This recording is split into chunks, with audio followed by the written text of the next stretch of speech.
relevantes del día y de la semana que arranca en este lunes tan especial, con tanta información y tan cargado y tan nutrido de episodios, de fotos, de imágenes, de hechos y de decisiones. El primero de los ejes es lo que tiene que ver con, bueno, todos a la corte. ¿Y por qué uno dice, bueno, todos a la corte? Porque es la semana en la cual el kirchnerismo se apresta, junto con distintas organizaciones y asociaciones muy cercanas, a producir una marcha con volumen político a las 5 de la tarde, el próximo jueves, para pedir por el juicio político a los miembros de la Corte y pedir que Rosati deje de ser el titular del Consejo de la Magistratura, además de una serie de reclamos que van a ser explicitados en una conferencia de prensa mañana al mediodía, por un colectivo muy heterogéneo, insisto, que se va a movilizar a la Corte el próximo jueves. Mientras tanto, cuando digo todos a la Corte, es porque Luis Juez tomó la decisión, dijo él, de ir a la Corte en per saltum, porque dice que la justicia no se le anima a Cristina después de el desplante que significó que le rechazaran un amparo que él mismo había presentado para que no asuma Martín Doñate, el hombre que Cristina Fernández de Kirchner eligió para integrar el Consejo de la Magistratura en desmedro de lo que la oposición entiende que le corresponde, que es el propio Luis Juez. Con lo cual, digamos, la Corte empieza a jugar y a tallar un partido que ni siquiera la Corte tenía pensado. Empieza a resolver todas las disputas, que no son pocas, son mayoría, que tienen los distintos estamentos de la política. El gobierno y hasta incluso la propia oposición en algún caso. Pero primero, fundamentalmente, el propio gobierno, que va con los propios tratando de ganar la calle para que sean los adversarios los enemigos y encontrar alguna bandera de las pocas que pueda retener el oficialismo. Y en la oposición le están diciendo a la Corte, es ahora el momento de ponerle el límite a Cristina Fernández de Kirchner, si es que en la cercanía de la vicepresidenta hay algún juez que quiera siempre darle algún beneplácito o beneficio. Como entiende, Juez ocurrió con este amparo que le rechazaron. Así las cosas es el primer eje. Vamos a hablar con Lourdes un ratito, nos vamos a meter más de lleno en este capítulo que va a tener muchas aristas, en el medio de una Corte que va a tener acordadas, que van a ser muy importantes y que se supone que alguna en el día de mañana incluso va a causar algún ruido. Más allá de esto viene el segundo eje, y el segundo eje es esto, el del Día del Trabajador sin festejos. Porque en realidad hubo una marcha de reclamos, hubo un plenario sindical con todas las particularidades que ello conlleva, con Máximo Kirchner como principal orador, cuestionando a Martín Guzmán por no involucrarse en las disputas de poder, pidiéndole a los empresarios y al sector financiero que se dejen de hacer los distraídos, etc. Más allá de ese plenario del sábado, del propio Máximo Kirchner, presidente del Partido Justicialista, que muchos dijeron que hay que replicar y multiplicar. Hubo Yasky, por ejemplo, en todo el país. Estaba Vanessa Sidley, a propósito allí, dirigente gremial, diputada nacional e integrante por el oficialismo del Consejo de la Magistratura. Miren cómo todo se conecta, entre otras cuestiones. Más allá de eso de Máximo Kirchner, que fue en público un nuevo cuestionamiento, una nueva avanzada para con Guzmán, que en realidad no es con Guzmán, es con Alberto. Lo concreto es que después apareció en el Día del Trabajador una imagen donde estaba la izquierda por un lado, en una movilización muy importante. Esta imagen, Partido Socialista de los Trabajadores, Movimiento Socialista de los Trabajadores, Polo Obrero, etcétera, etcétera, con Bodar, con Celeste Fierro, con otros dirigentes del Caño. Y después la otra plaza, la de los movimientos sociales cercanos al oficialismo, donde estaba incluso el Chino Navarro movilizando, funcionario del actual gobierno de Alberto Fernández. Que ahí en todo caso lo que hicieron fue pedir por las internas. Es esta imagen que está acá también. Pedir por las... Ahí está, Movimiento Evita, etc. El UTEP, CETEP, distintas corrientes sindicales. Todo muy curioso, porque en realidad son todos eslabones de un empleo que no está, o de un empleo perdido, o de un empleo que se busca, pero que no se tiene. Por lo pronto de una formalización que no se ha generado.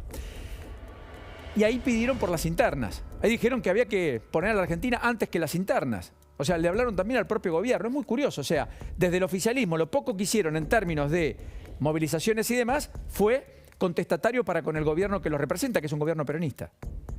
Y dos o tres datos adicionales. El gran ausente ayer fue la CGT.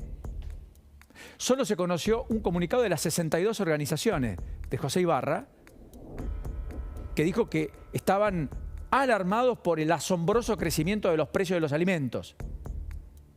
José Ibarra, que es un contestatario al kirchnerismo y que fue un aliado por lo bajo de Juntos por el Cambio en la construcción política allá por el 2015, del sindicato de los taxistas, muy adversario de la Federación de Omar Viviani, el ultra kirchnerista que está aquí en la ciudad de Buenos Aires. Entonces, más allá de ese escenario variopinto, lo claro, lo concreto es que la CGT no estuvo, que Alberto Fernández no participó y lo único que hizo Alberto Fernández fue 2 mensajes por Twitter y 1 por video. Pidió institucionalizar a los trabajadores de la economía popular, que desconozco qué es y qué significa, institucionalizarlos ¿dónde? Con un ministerio para que tengan dónde ir a tomar café y discurrir sobre la realidad, o finalmente institucionalizar no significa conseguir empleo genuino para ser productivos y aportar valor a la economía argentina. Y luego, también el propio Alberto Fernández celebró en Twitter los 13 meses consecutivos donde la estadística del INDEC dice que el empleo privado creció. Y ahí me quiero parar, porque ¿en qué geografía se desenvolvió el Día del Trabajador? Bueno, en la geografía donde la Argentina tiene más de 7 millones de trabajadores que están en la más absoluta informalidad. No sé si tenemos la placa, pero es la estadística del último cuatrimestre del 2021, oficial del INDEC, es más que gráfica y descriptiva de la situación de la empleabilidad en la Argentina. Con un sector formal que tiene 6 millones de trabajadores, esto es, miren, cuarto trimestre de 2021 en millones de personas. Sobre casi 46 millones, una población económicamente activa de 21 millones y medio. Ocupados hay casi 20 millones. Registrados 12,4. Asalariado público, 3,3 millones, 1.300.000 nuevos empleos en los últimos 12 años.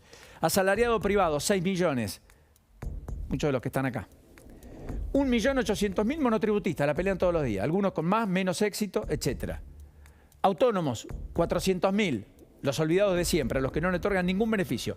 Que a propósito, más había dicho hace un año que iba a haber algún beneficio cuando se hizo la ley de aumento del mínimo no imponible de ganancias, ¿se acuerdan? Y habían excluido a los autónomos, nunca llegó esa ley. Tampoco hubo ley, tampoco hubo leyes en lo que va del año, es verdad. Monotributo social, 400.000. O sea, intentando ponerlos arriba de la lona, pero no superando la pobreza. Casas particulares, 500.000. Empleadas domésticas, muchas de las cuales fueron regularizadas en los últimos 6-7 años. Por lo tanto, y después tenemos no registrados, 7.600.000. 2.600.000 son los que la juntan todos los días. Los que cartonean, incluido. Y esa postal tan clara y tan triste que estamos viendo en las grandes urbes. Y asalariados 5 millones de personas. Asalariados informales, no registrados, que cobran en negro. Si esto no se incluye y solo esto va a terminar por pagar los 3.300.000 empleados públicos, más todos estos con sus impuestos mayores o menores, van a terminar subsidiando a este sector, el sistema jubilatorio cruje, las finanzas públicas no tienen quien las pague, y por sobre todas las cosas, el empleo de calidad va a ser casi una excepción, no la regla. Hasta 14 años hay 11 millones de personas no ocupadas, y aquí hay un dato sí no menor. Otros discapacitados, otros, 5 millones de personas en la Argentina. Estadística oficial. 5 millones de personas que tienen entre 19 y 65 años y no están dentro de la población económicamente activa, porque deciden no trabajar o porque tienen algún grado de dificultad. Esto es lo que dice la estadística oficial. En ese contexto se llevó adelante ayer el Día del Trabajador. Y el último hito, no menor, que lo quiero poner porque no quiero olvidarlo, que es la inconsciencia al volante. Y cuando digo la inconsciencia al volante, digo esto, y también digo al volante al comando del país. La inconsciencia de un presidente que no habla con la vicepresidenta para resolver los problemas, para unificar criterios, para darle una hoja de ruta al gobierno.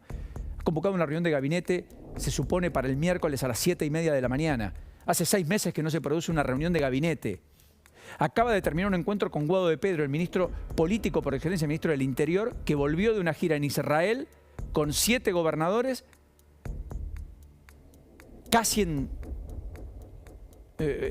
su alrededor la idea de una imagen de un candidato para el año próximo, presidenciable o a gobernador, etcétera. Y eso es parte de la noticia, que se reúne con el presidente y llegó hace más de 48 horas a la Argentina. Pero siendo más estricto y literal en la inconsciencia al volante, tuvimos 3 capítulos que no quiero pasar por alto. 1, a contramano iba por la multitrocha un hombre al que por ahora aparentemente no le van a sacar la licencia de conductor. Circuló a contramano por la ex ruta 22 en la Patagonia. Es esa imagen, miren.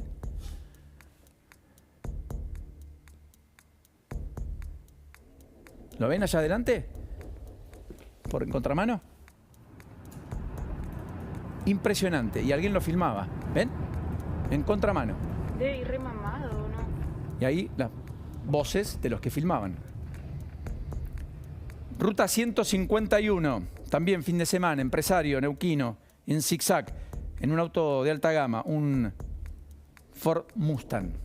¿Saben cuánto tenía de alcohol en sangre? 1,89. 1,89.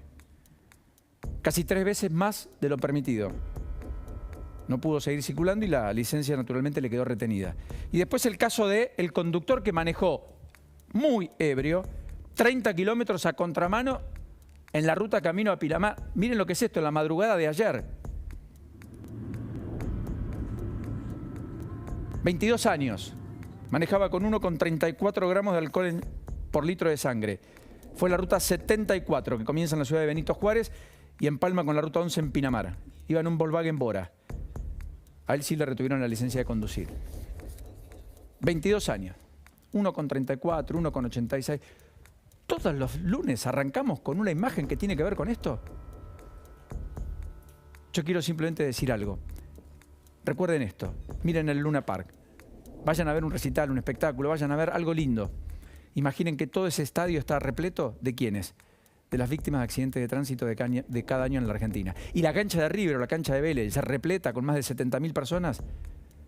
Son los que tienen o los que conservan las secuelas cada año de esos accidentes que, si bien no terminó con su propia vida, sí les cambió la vida y para siempre. Urgente, Elio. Bien, y nos